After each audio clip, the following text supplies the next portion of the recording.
Yo yo yo! Aujourd'hui, on va toucher à un réalisateur très important, mais on voulait prendre autre chose que 2001, Shining ou Orange Mécanique, enfin bref, le classique shit du gars. Même si ce film-là, mine de rien, fait partie quand même de ces classiques, il est moins cité que les autres, ce qui est dommage, parce que c'est un putain de film, et perso, il fait partie de mes Kubrick préférés. Avant, comme d'hab, si vous avez kiffé la vidéo, n'hésitez pas à vous abonner, à mettre un pouce bleu, mais aussi à commenter et à partager, parce que ça permet de nous soutenir et ça fait plaisir. Et aussi à venir nous suivre sur les réseaux sociaux, que ce soit Facebook, Twitter, mais surtout Instagram. Donc c'est parti pour Dr. Folamour, ou comment j'ai appris à ne plus m'en faire et aimer la bombe, parce que oui, c'est ça le vrai titre et tout le titre du film, de Stanley Kubrick, sorti en 1964. C'est l'histoire d'un général américain convaincu que l'eau a été empoisonnée par les Russes et qui décide de son propre plein gré de lancer une attaque nucléaire sur l'URSS. Pendant ce temps, le président des États-Unis convoque l'état-major militaire et tente de rétablir la situation. Bon, c'est compliqué de parler de Kubrick sans dire ce qui a déjà été dit 1000 fois. On va plutôt parler de l'époque où sort Dr. Folamour dans sa filmographie. En 57, il fait Les Sentiers de la Gloire, que je vous conseille très fortement d'ailleurs. Il a ensuite enchaîné en 1960 avec Spartacus, qui est un film de commande. Ça veut dire en gros que c'est un film de studio quoi. Mais il arrive en plein tournage pour remplacer un autre réalisateur qui s'appelle Anthony Mann, qui s'entendait pas du tout avec l'acteur Kirk Douglas, qui était la star du film et c'est lui qui a lancé le projet. Et Kubrick à cette époque-là n'avait que 32 ans, il était encore jeune. En 62, ensuite, 2 ans plus tard, il fait Lolita, qui est un film qu'on trouve sympa, mais bon, sans plus. Enfin, 2 ans après, en 64, vient Dr. Folamour, et ensuite l'enchaînement ridicule de films qui vont marquer l'histoire du cinéma, 2001, Orange Mécanique, Barry Lyndon, Shining, enfin bref. Comme si Dr. Folamour était la rampe de lancement de la fusée.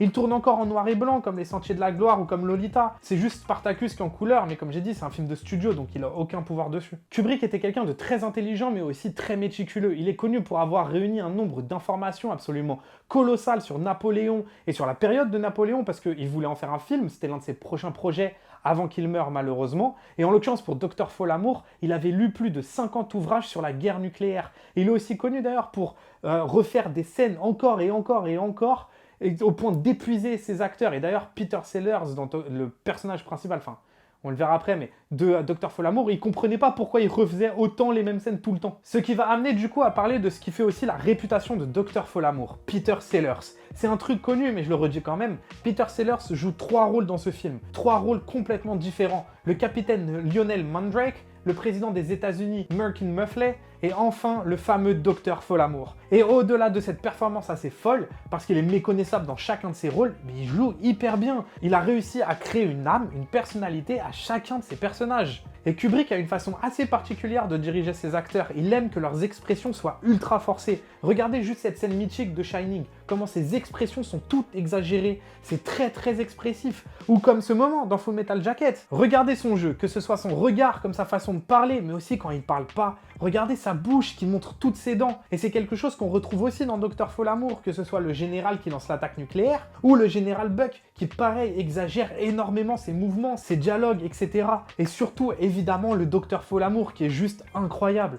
Et c'est aussi là toute l'intelligence de Kubrick. Il y a toujours une raison à ça. Il y a toujours une raison à cette direction d'acteur qui est exagérée. Dans Shining, c'est sous le prisme de la folie. Dans Full Metal Jacket, c'est sous le prisme de la haine et de quelqu'un qui a été poussé à bout. Comme dans Dr. Folamour, c'est sous le prisme de la satire. C'est aussi marrant de voir que l'acteur qui joue le général américain caricatural dans une satire finit 4 ans plus tard par jouer un autre général mythique, mais dans un film beaucoup plus sérieux, Patton. Le film propose un noir et blanc magnifique avec des plans iconiques. La mise en scène est plutôt sobre et simple, mais ultra fonctionnelle et surtout intelligente. C'est souvent des plans assez longs, mais ils ont toujours un intérêt. Kubrick récite un peu ses gammes, quoi. Les plans sont peu nombreux, mais tellement bien choisis.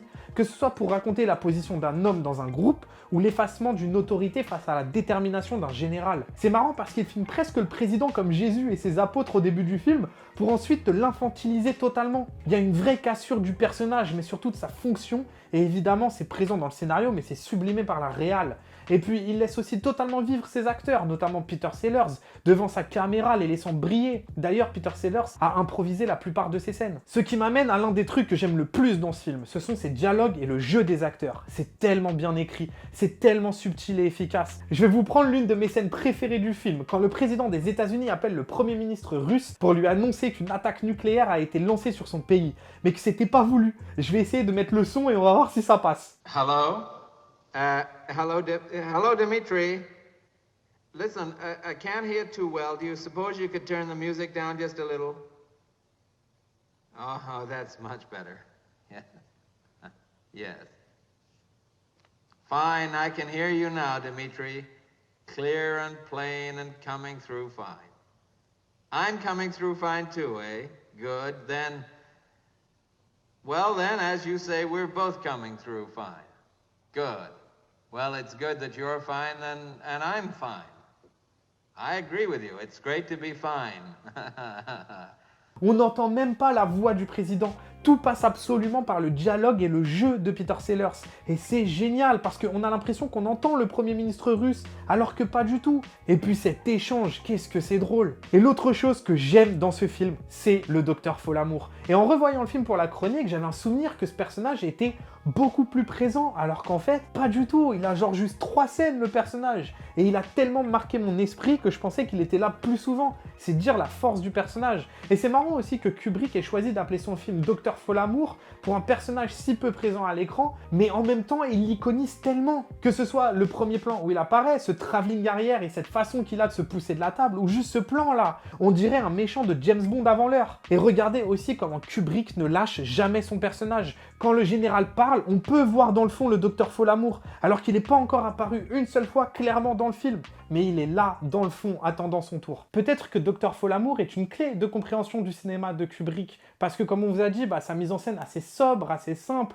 il récite ses gammes un peu comme un début de quelque chose. La façon qu'il a aussi du coup de diriger ses acteurs, qui va suivre encore tout au long de sa carrière, ou la façon qu'il a de travailler ses backgrounds. Vous voyez bien que le Docteur Folamour, quand il est tout au fond là, il est présent, et il l'a mis ici. Et c'est vrai que dans la filmographie de Kubrick, il y a tout un truc autour de ses backgrounds, autour du fond de ses plans, qui ont toujours un intérêt, qui disent toujours quelque chose, que ce soit dans Shining ou que ce soit dans Eyes Wide Shut. Comme je vous ai dit, Kubrick, c'est quelqu'un de très intelligent et de très méticuleux. Docteur Folamour est un film cynique, très kubrickien au final. Il a toujours eu un discours sur l'ordre établi tout au long de sa carrière, que ce soit sur l'armée dans Full Metal Jacket, un ordre caché dans Eyes Wide Shut, qui sera un film sur les sectes et la scientologie, notamment Orange Mécanique, qui est plutôt clair quant à ce genre de moment dans un film, 2001, l'ordre établi de l'univers, etc. Enfin, c'est quelque chose de récurrent chez lui. Et dans Docteur Folamour, c'est justement l'ordre établi de la géopolitique et de la guerre froide, de la politique, de toute cette guerre tacite du nucléaire et de toutes les lois qui en ressortent. C'est un film qui montre la stupidité de tous ces acteurs. Politiciens, présidents, militaires,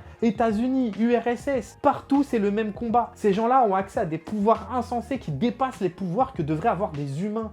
Avoir la possibilité et la responsabilité d'appuyer sur un bouton et de tuer des millions de personnes, c'est le pouvoir des dieux, pas des humains. Et Kubrick montre cet excès de responsabilité à travers la stupidité de la situation, parce que l'ordre établi ne devrait pas permettre un faux pas. Au final, les humains ont tellement confiance en l'ordre établi qu'ils n'imaginent même pas possible un bug dans la matrice. Et quand ce bug arrive, quand ce général décide de passer outre ses fonctions et de déclencher une guerre nucléaire, personne ne sait quoi faire. Et ces humains qui se prenaient pour des surhommes, pour Jésus au début du film, grâce à leur fonction, qui n'est finalement d'ailleurs qu'une fonction, redeviennent des enfants face aux réelles responsabilités qu'ils engagent et auxquelles ils doivent faire face. Donc voilà pourquoi il faut regarder Docteur Folamour, parce que le plus important, c'est pas que vous ayez aimé le film, c'est surtout que vous l'ayez vu, surtout cette satire absolument incroyable, le film est drôle et maîtrisé de bout en bout, et Peter Sellers dépoite dedans. Dépoite. Même en le faisant exprès, j'y arrive pas. Il dépoite. Putain, c'est un truc de ouf. Nous, on se retrouve la semaine prochaine pour une nouvelle vidéo dont on ignore le sujet quand on tourne cette vidéo-là. Mais bon, à la semaine prochaine quand même. Banks.